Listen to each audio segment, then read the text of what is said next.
за фирмата мајка на Кунико Resources, Transparency International во Белгија ја прогласува за коруптивна во извештај на Transparency International. 5 години подоцна вие застапувате интерес на Кунико Resources.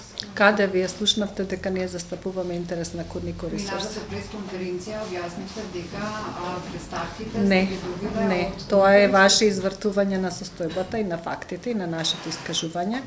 Ние минатата пресконференција само кажавме дека постапуваме по представка, а тоа не значи дека застапуваме било чии интереси.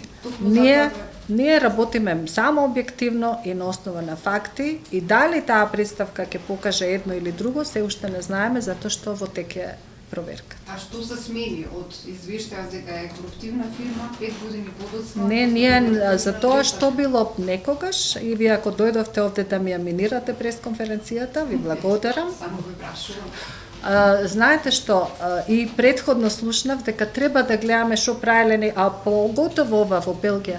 Зошто не прашаме кој е македонскиот интерес? Колку билиони македонски пари уште од 73-та година се вложени во овој гигант, мои, ваши, на нашите родители, кој што сега некој сака да го зграпчи без пари, и колку квадрати земја од тиквешијата е тоа. И што ќе се случи со тоа, и со луѓето, и со имотот, и со сега вработените. А тоа што некој правил, па било во Белгија, па бил на листата, тоа не е нашиот интерес. Ние во Transparency International Македонија го гледаме интересот на Република Македонија, а тоа е дека денеска некој прави криминал со оваа приватизација.